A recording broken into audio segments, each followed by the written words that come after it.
be to Jesus Christ, dear children. We are on the path of learning about God, the source of divine life, and how He created all of us and called all of us to enter into that divine life. Today, we will be learning about man who loses divine life in the second chapter. That sounds very sad, isn't it? Now let's see how it happened. Let us begin our class with a small prayer. Dear children, please join your hands and close your eyes and do repeat after me. Lord, please give us the grace to walk in your path at all the times. Amen. Before we enter into the second chapter, let us recap what we learned in the previous lesson. Do you all remember?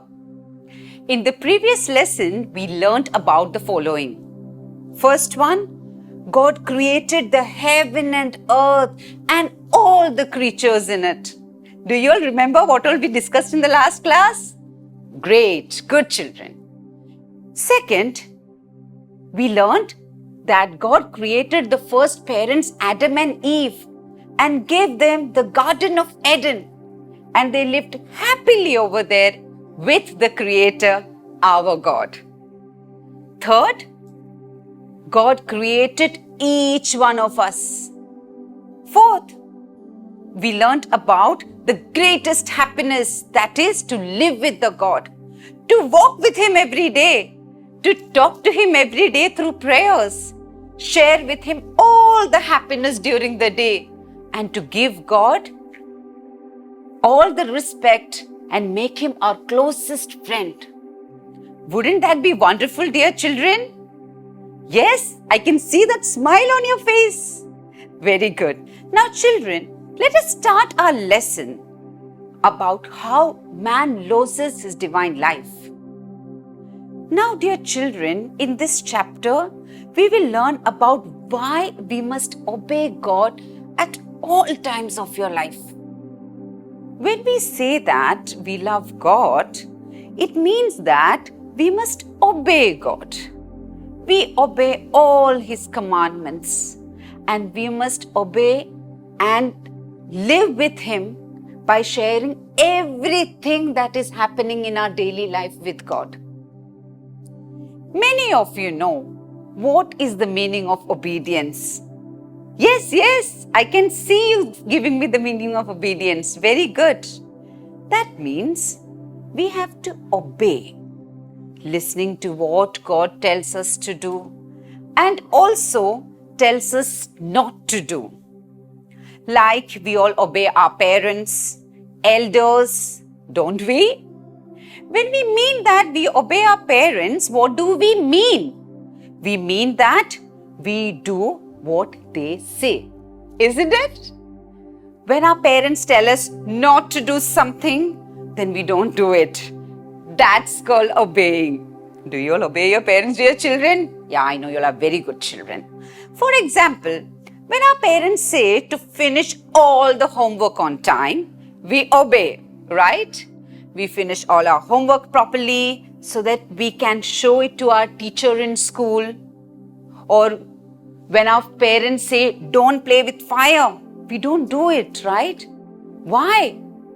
Because if we play with fire, something wrong may happen. This is called obedience. Why do our parents say, don't do this, don't do that? Can anyone tell me?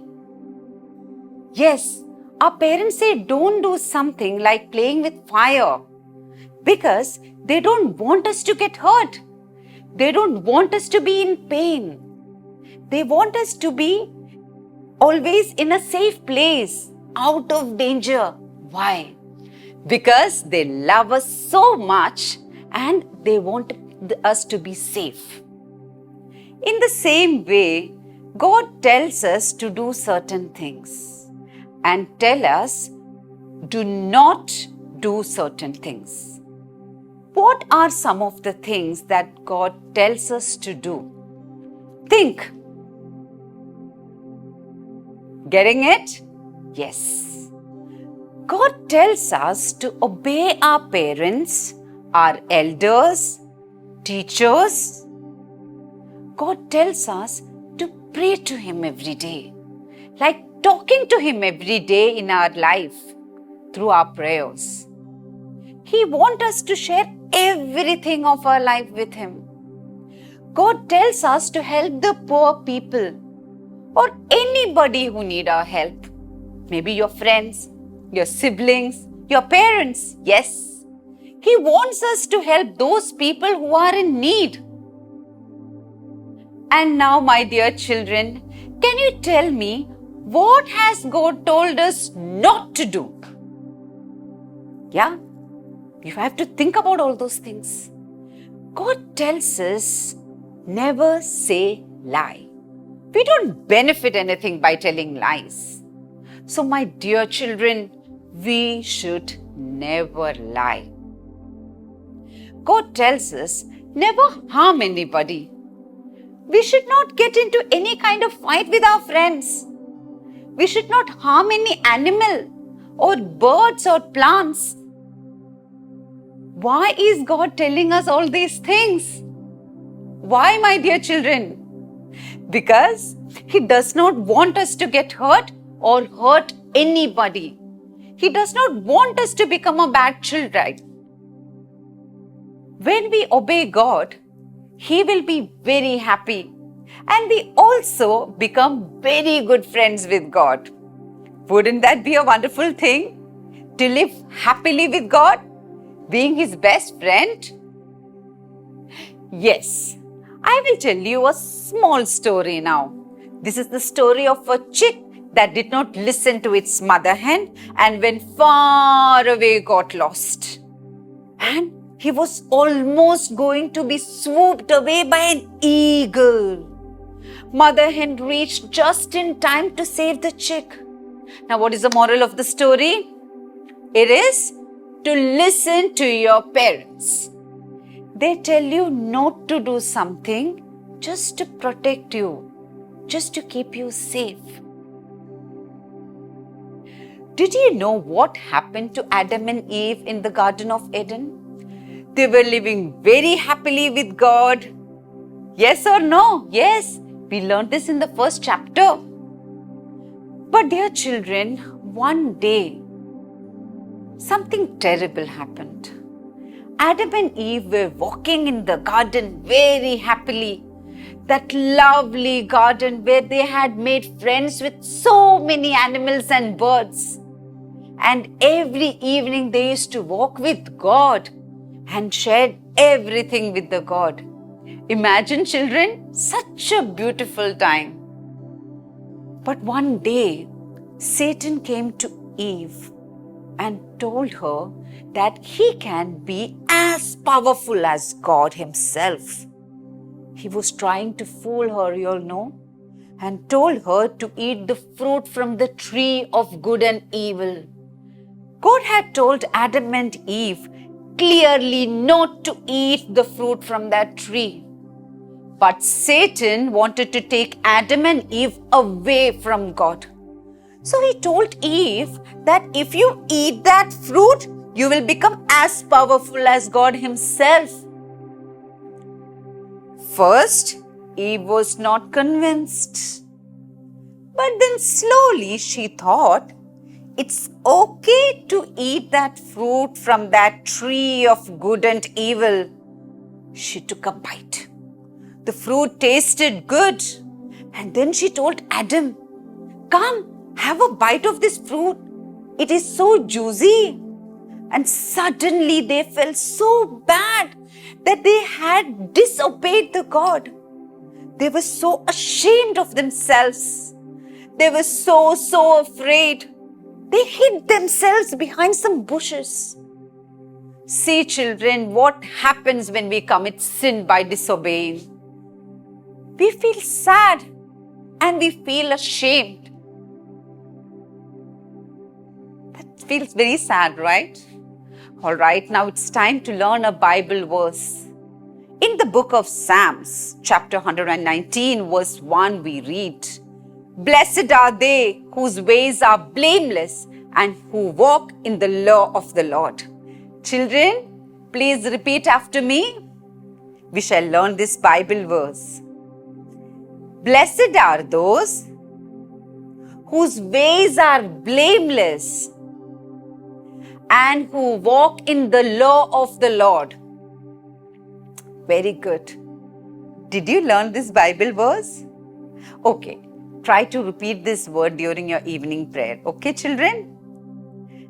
Good children are those who learn the Bible verse and practice it in your daily life. Let us now learn a lovely song welcoming Jesus into our hearts. Are you all ready, children? Come on, we are obedient children of Jesus. Let's start. Into my heart, come into my heart, Lord Jesus.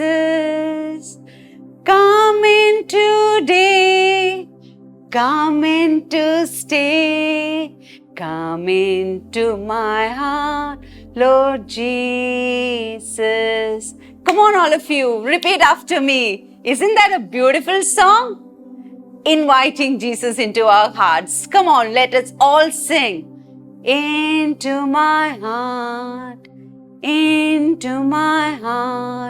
come into my heart, Lord Jesus. Come in today, come in to stay, come into my heart, Lord Jesus.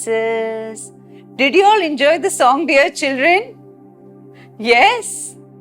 Great. After hearing about the disobedience of Adam and Eve, let us take a decision. Now, what is the decision we are going to take? Grade 3. Yes. The decision is, I will always obey God, my parents, my elders, and do not do anything wrong against my God and myself. Remember that if you follow this decision, we will always be protected, loved by God. Thus, we become the children of our God Almighty. Shall we do a small activity this week? Yes? Are you all interested? All right. Now, children, I want all of you to make a lovely poster by taking a sheet of paper with your footprint in the middle, like it is shown in the picture, and the sign of love on both the sides. Make a nice title for the poster. To love God means to obey the God. You can take help from your parents, your brothers or sisters. Okay, dear children? I'm sure you will enjoy making this. You can make it more creative in any which ways you want. It's quite easy, isn't it?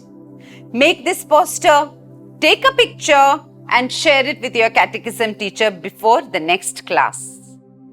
Now, dear children, it's time to conclude our class today.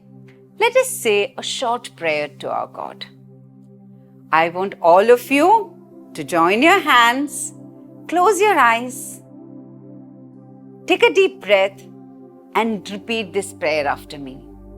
Lord Jesus, thank you for giving me this time to study about you and the value of obedience.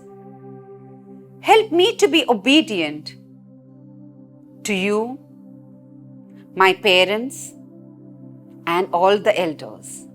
Amen. So, dear children, we shall see you next week with the second half of this chapter. Praise be to Jesus Christ.